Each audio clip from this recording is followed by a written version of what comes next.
ከአዲስ አበባ በ401 ኪሎ ሜትር ርቀት ላይ የምትገኝ ከተማ ነች። የታሪክ የኪንና የባህል መገኛ ስፍራ ወሎ ጥንታዊ ስሟ ላኮ መልዛ ሲሆን ታሪካዊ የሰሜን መሃል ኢትዮጵያ ከተማ ናት። በከተማነት ታዋቂ የሆነች የመጣችው በአፄ ዮሐንስ አራተኛ ዘመን እንደሆነ ይነገራል። በረጅምና ዘመን ተሻጋሪ የኢትዮጵያና የአማራ ሕዝብ ታሪክ ውስጥ ወሎ የታሪክ ሀብትና ጉልህ አሻሮች መገኛ ናት። በነጻነት ታሪካችን የአድዋ ፍልሚያ ምክንያት የሆነው የውጫሌ ስምምነት የታሰረበት ይስማ ንጉሥ መገኛው ወሎ ነው። የዳግማዊ ምኒልክ የአድዋ ጦርነት የክተት አዋጅ ነጋሪት የተጎሰመበት ወረኢሉ መገኛው ወሎ ነው። የጣሊያን ወራሪ ኃይል በማይባራ ሐይቅ ዙሪያ ልኩን ያሳዩት የነደጃች መንገሻ አብዬ ምድር ነው ወሎ። ዳግማዊ አፄ ቴዎድሮስና ፊት አውራሪ ገብርዬን የመሳሰሉ ጀግኖች ለኢትዮጵያ አንድነት ሲዋደቁ በክብር ያረፉት የመቅደላ አምባ ታሪካዊ ስፍራ መገኛው ወሎ ነው። ወሎ በኢትዮጵያ አማራና አርጎባ ሕዝብ የሥነ መንግሥት ታሪክ መሠረትን ይጣሉ አርቆ አሳቢ ነገሥታቶችን ላብነትም እነ ራስ አሊ፣ እነ ንጉሥ ሚካኤል፣ እነ ኢማም መሐመድ፣ እነ ወላስሞ ካሶ የተገኙበት ብርቅዬ ምድር ነው። በኢትዮጵያ የመካከለኛው ዘመን ታሪክ ውስጥ የብዙ ነገሥታት ዋና የአቅም ግንባታ ማዕከልና የሐይቅ እስጢፋኖስ ገዳም መገኛው ወሎ ነው። አምባሰል ማረየን መሸረባቦ እነዚህ ሁሉ ታሪኮች ማሳያዎችን ጠቅሶ ለማለፍ እንጂ የወሎ የታሪክ ሀብታምነት እንዲህ ተነግሮ የሚያልቅ ሆኖ አይደለም። ወሎ የቆንጆችና የገራገሮች ምድር ነው። ማጌጥ መኳኳሉ ምን ያደርግልሻል፣ ወሎዬ ነኝ ብቲ ስሙ ይበቃሻል የተባለላቸው ቆነጃጅት መፍለቂያ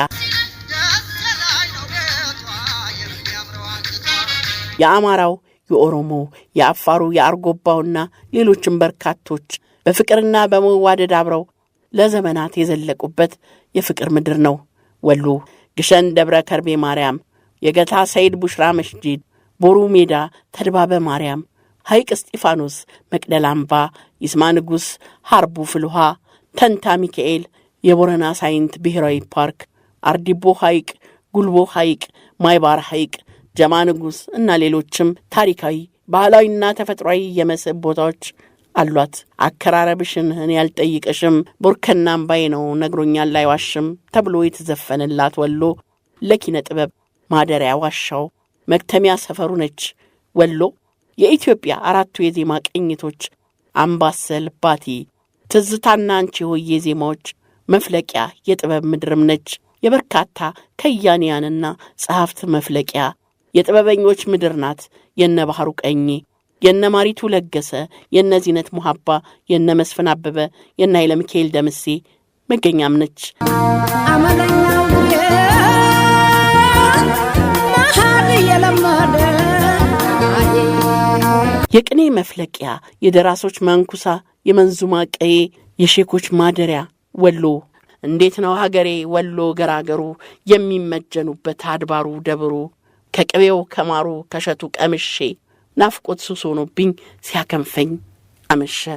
ነው ሀገሬ ወሎ ገራገሩ የሚመጀኑበት አድባሩ ደብሮ ከቅቤው ከማሩ ከሸቱ ቀምሼ ናፍቆት ሱስ ሆኖብኝ ሲያከንፈኝ አመሸ የተባለላት ወሎ በኪነ ጥበቡ ረገድ በሀገራችን ከፍ ያለ ስፍራ ከተሰጣቸው አካባቢዎች ቀዳማዋ ናት። በዋና ከተማዋ ደሴ መሃል ላይ የሚገኙት ወሎ ባህል አምባና ምንትዋብ አዳራሾች ለከተማዋ የኪነ ጥበብ እድገት ከፍተኛውን ድርሻ ይወስዳሉ። የጥበብ ምድርና የበርካታ ከያንያንና ጸሐፍት መፍለቂያ ምንጭ እንደሆነች የሚነገርላት ወሎ አያሙሌን ያህል ታላቅ ባለቅኔ ያፈራች ምድር ናት። እንደ ቀለጥ ያክምባለው ቁልቁል ባፍጢም ተተክለን በርኩስ አመዳይ ተበክለን እንዲህ የትም ስንቀር እያየህ ዝም ካልክማ እውነት አንተም ከመንበር የለህማ። የነ ባህሩ ቀኜ፣ የነ ማሪቱ ለገሰ፣ የነ ዚነት ሙሐባ፣ የነ ሀብተ ሚካኤል ደምሴ፣ የነ መስፍን አበበ መገኛ አድባር ናት የወሎ አድባር። ከአራቱ የዜማ ቅኝቶች መካከል አምባሰል ለየት ያለ ስፍራ ይሰጠዋል። ወሎ ያፈራቻቸው ከያንያን ለዚህ የዜማ ስልት የተለየ ስሜት እንዳላቸው ይገልጻሉ። አንዳንዶቹም ይህ የዜማ ቅኝት መጠሪያቸው ከመሆን ደርሷል። ለዚህ ምስክሬ የአምባሰሏ ንግሥት ማሪቱ ለገሰነች። አመለኛው ግሬ መጓዝ የለመደ አመለኛው ግሬ መሄድ የለመደ ሐይቅን ሲዞር ውሎ ውጫሌ ወረደ። እንዴት ነሽ ውጫሌ እንደምነሽ ጭሳ የተቋደስንብሽ ፍቅርን ራት ምሳ። እኚህ አምባሰሎች አበላል ያውቃሉ ከገብስ እንጀራ ላይ ሳማርጉ ይላሉ። አመለኛው ግሬ መሄድ የለመደ ሐይቅን ሲዞር ውጫሌ ወረደ። ወለዮች በአራቱ የዜማ ቅኝቶቻቸው ልብን እያረሰረሰ በሚፈሰው ለዛቸው ጨዋታ ያነሱ ጊዜ ምነዋ ከወሎ ባልወጣው ያሰኛሉ። ቢሻቸው ባምባሰል፣ ቢሻቸው በባቲ፣ ቢሻቸው ባንቺ ሆዬ፣ ቢሻቸው በትዝታ ቅኝት እየቃኙ ጥበብን ያፈሳሉ። ስንኝ እየቋጠሩ የሰው ልብ በፍቅር ያስራሉ። በትዝታ ያስሄዳሉ፣ በናፍቆት ያንገበግባሉ። አምባሰል ነጠል ይላል ይገስፋል። ወሎ ካፈራቻቸው ድምፃውያን መካከል አንዱ የሆነው ተወዳጁ ድምፃዊ ሀብተ ሚካኤል ደምሴ አምባሰልን እንዲህ አሳምሮ ተጫውቶታል። አምባሰል ማረየን ሸረባቦ ርግት ብሎ ፈሰስ እያለ ነፍስን የሚያረሰርሰው ዜማና ቅላጼ ምንጩ የአምባሰል ተራራ ስር ነው። የነገስታት ፖለቲካ ተንታኝ የሚባሉት ማየት የተሳናቸው ሐሰን አማኑም የወሎን አነጋገር ዘዬ ተከትለው ቅኔያቸውን የሚደረድሩ አዝማሪ እንደነበሩ ታሪክ ይናገራል። ሐሰን አማኑ በመሳፍንቱም በነገስታቱም እጅግ የታወቁና የተከበሩ አዝማሪ ነበሩ። በአድዋ ጦርነት ወቅት ጦር ሜዳ ድረስ በመሄድ በግጥም እየሸለሉና እየፎከሩ ጦረኞቹን ሲያጀግኑ የነበሩም ሰው ናቸው። ወሎ ከአራቱ የዜማ ቅኝቶች መገኛነቷ ሌላ ባይጠገቤው መንዙማዋም ትታወቃለች። የኸልቅ ኑሪ فهو الاول بفطرته فهو الختام مكرم عليك السلام። መንዙማ የትም ሊዜም ይችላል፣ እንደ ወሎ የሚሆን ግን እንጃ ይሉለታል የወሎን መንዙማ። የወሎ መንዙማ ቱባ ነው። ኦርጋኒክ፣ አልተቀየጠ፣ አልተከተፈ፣ አልተነጀሰ፣ ደግሞም እንደ ዘመነኛ ነሽዳ በኪቦርድ ቅመም አላበደ። ለዚህ ምስክር መጥራት አያሻም። የሼህ መሐመድ አወል አምዛን እንጉርጉሮ መስማት በቂ ነው። ወደታም ሊሉት መድፋት መደና አድራ የሚሉት ሳንጋ ጭነና በጆሮ በኩል ዘልቆ አእምሮን አሳብሮ ወደ ልብ የሚፈስ የድምፅ ፈውስ ነው። ወሎ ውስጥ መንዙማ ባህል ነው። የየትኛውም እምነት ተከታይ ሁን መንዙማን ትሰማለህ። ብዙዎች የመንዙማ ስንኞች የሥነ ምግባር ተምሳሌት ተደርገው የሚታሰቡትን ነቢዩ መሐመድን ያወድሳሉ። በመንዙማ ዓለማዊም ሆነ ዘላለማዊ መጠይቆች በቅኔ ተለውሰው ይዜሙበታል። የነስሩ አፊዳነው ሙናፊቅ ካፊር ባሳብ በትጋዜን እንዳትቸገር።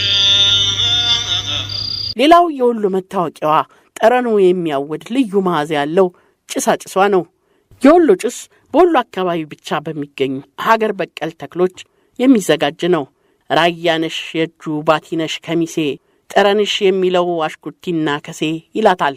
በራያ በየጁ በባቲና ከሚሴ በሚገኙት የወሎ ጭስ ጠረንና ውብ መዓዛ የታወደች ፍቅረኛውን ሲያወዳድስ ከአዲስ አበባ ወደ ወሎ ሲጓዙ ደሴ መዳረሻ ላይ የሐረጎን ጠመዝማዛ መንገድ ተጉዘው የንጉሥ ሚካኤል ቤተ መንግሥትን ያይጠየፍ አዳራሽን ሽቅብ እያዩ አራዳ ገበያ ሲደርሱ መንፈስን የሚያድስና ጠረኑ የሚያውድ መዓዛ ባሸተቱ ጊዜ በርግጥም በጦሳና ሐዝዋ ተራሮች ከተከበበችው የወሎ መዲና ውቧ ደሴ ከተማ ደርሰዋል።